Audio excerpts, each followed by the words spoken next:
Terima kasih pemirsa, Anda masih bersama kami Damen Saku yang mengangkat tema yang sangat menarik sekali, anak adalah amanah. Nah, kalau kita sudah memahami bahwa anak adalah amanah, lantas bagaimanakah cara mendidik anak-anak yang kita cintai? Tentu saja salah satunya adalah di era modern atau bisa kita katakan sebagai era yang penuh dengan fitnah-fitnah di hadapan kita. Ustadz Muta'ali.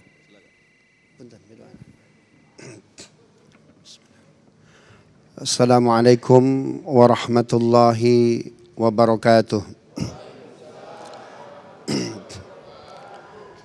Bismillah wassalatu ala rasulillah.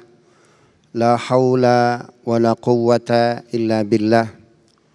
Rabbi shrah li sadri wa yassir li amri wa hlul uqdatan bil lisani yafqahu qawli waj'al li waziran min ahli, amma ba'd.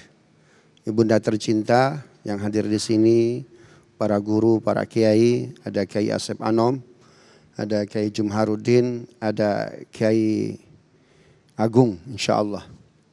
Dan ibu bapak semua yang hadir di Masjid Al-Istiqomah, seluruh pemirsa Damai Indonesiaku TV One, dimanapun Anda berada.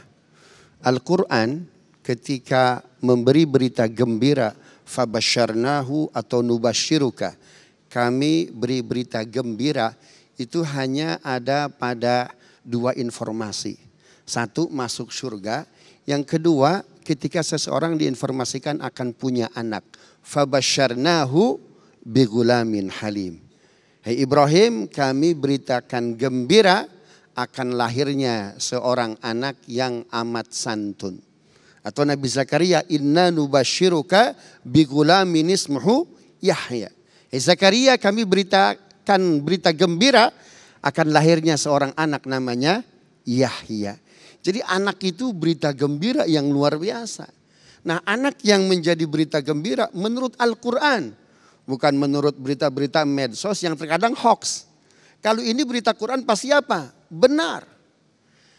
Nah, itu sebabnya posisi anak kita, status anak kita jangan sampai mendapat status pertama, kedua, dan ketiga. Harus mendapat status yang keempat. Karena anak dalam Al-Quran statusnya ada 4. Pertama, anak itu musuh. Ya ayyuhalladzina amanu inna min azwajikum wa auladikum aduwwan lakum fahdharuhum. Taghabun, ayat berapa tuh? Ayat 14. Sebagian pasangan kita, sebagian anak-anak kita apa? Musuh kita. Nauzubillahi min zalik. Yang kedua, anak itu fitnah. Ayat setelahnya 15 at-taghabun. Innama amwalukum wa auladukum fitnah. Harta kalian, anak kalian itu apa? Fitnah. Yang ketiga, anak itu sekedar kebanggaan, perhiasan. Setiap Jumat kita baca ayatnya di 46 surat Al-Kahfi. Al-malu wal banuna zinatul hayatid dunya. Harta, anak-anak sekedar perhiasan. Banggaan, tuh lihat anak saya. Baru wisuda kan gitu tuh. Sebuah kebanggaan. Kalau bisa anak kita level keempat. Mudah-mudahan semua yang hadir dikabulkan doanya oleh Allah. Ada di surat Al-Furqan ayat 74. Rabbana hablana min azwajina wa dhurriyyatina qurrata a'yun. Mudah-mudahan anak kita jadi qurrata a'yun, penyejuk mata, pembela nanti di dunia dan di akhirat. Mau gak punya anak nomor keempat? Amin ya rabbal alamin. Bagaimana caranya? Al-Quran memberikan konsep.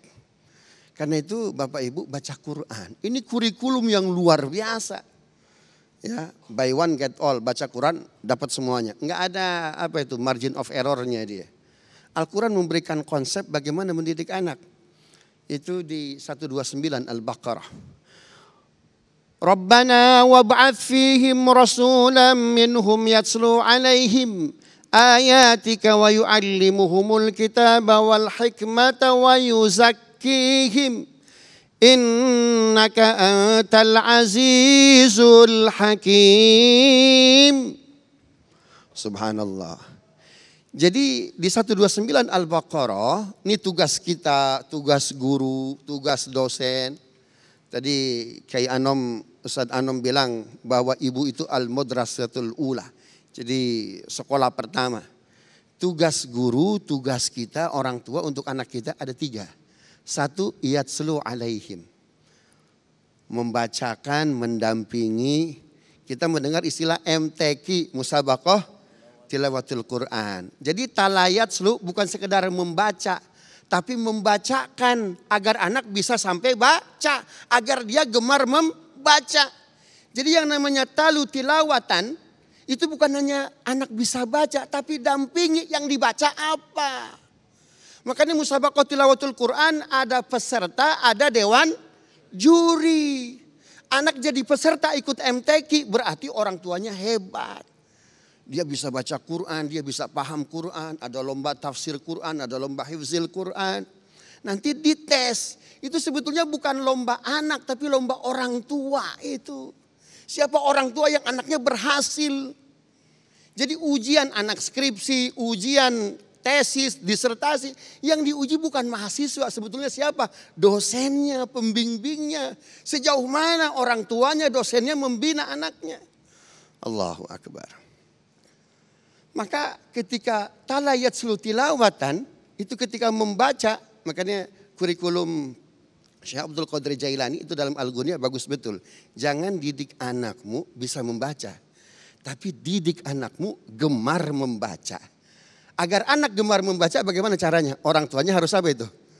Gemar membaca. Karena anak itu peniru ulung.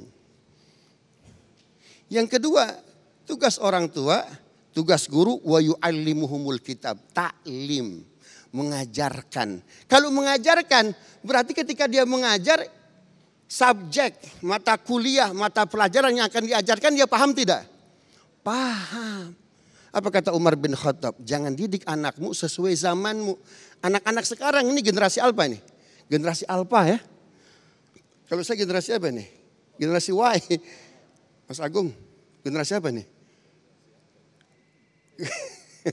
Generasi AI. Subhanallah. Yang lahir 80-an generasi Y. Ada generasi Z yang lahir tahun 2000-an. Kalau sekarang ini generasi alfa ini. Mereka mainnya ini udah dengan apa itu? Gadget. Maka tugas orang tua yatslu dan yu'allim, ya, membacakan, mengajar itu enggak cukup ketika dulu kita hadir jadi anak, jadi remaja, itu dengan pendidikan masa lalu enggak bisa. Bapak Ibu kenal Plato enggak? Kenal Plato enggak? Di mana kenalnya? Wih, luar biasa. Plato itu orang yang pertama mengkritik ketika dilahirkan alfabetis. Ada A, B, C, D, E, F, G. Ya, ada huruf-huruf itu tuh. Ya, diajarkan huruf-huruf. Kenapa? Karena dulu komunikasinya gaya lisan. Dengan ada tulisan anak jadi apa? Kurang menghafal, kurang berpikir. Orang dulu komunikasi lisan aja, belajar pendidikan lisan aja. Tapi dengan ada tulisan, ini buat bodoh ini. Plato mengkritik. Tetapi ketika Plato mengkritik, ternyata dia mengkritik dengan apa itu? Tulisan. Sama ketika kita sekarang anak kita ini, ya sebelum tidur gadget. Mau tidur gadget, bangun tidur gadget, subhanallah. Maka kita orang tua nggak cukup melarang. Tapi kita harus apa itu? Paham gadget. Dulu buku sumber pengetahuan. Sekarang gadget sumber pengetahuan. Karena itu orang baca gadget, tulisan ya, mau yang pendek-pendek. Kenapa? Karena artikel banyak yang perlu dibaca. Kalau dulu buku, saya cuma punya satu buku, ilmunya cuma dari buku itu aja. Makanya yang dibaca bisa berlama-lama, berpanjang-panjang. Sekarang artikel banyak, download sini. Sehingga yang dibaca apa? Sedikit-sedikit. Tinggal kita apa? Wa yuzakihim. Tugas orang tua yang ketiga ini. Apa? Menjaga kebersihan mereka. Menjaga akhlak mereka. Menjaga kehormatan mereka. Tazkiyah ini. Kenapa? Karena kalau anak kita hancur kehormatannya, jebol sudah. Dimulainya dari mana? Dari rumah, dari iman, dari akhlak. Innama bu'ithu liutammima makarimal akhlak. Akhlak ini yang harus kita bangun. Karena itu ibu-ibu harus pandai. Enggak mesti memiliki, yang penting pandai. Ya, HP bisa pinjam dari Mas Agung. Ya. Karena itu kata Umar bin Khattab, jangan sampai kita mendidik anak kita sesuai dengan gaya kita, masa kita dulu dididik. Mudah-mudahan bermanfaat. Ya, Masya Allah, terima kasih Ustadz. Dan semoga kita dapat mendidik anak-anak kita menjadi anak yang kurota ayun ya, dapat menyelamatkan kita di dunia dan di akhirat.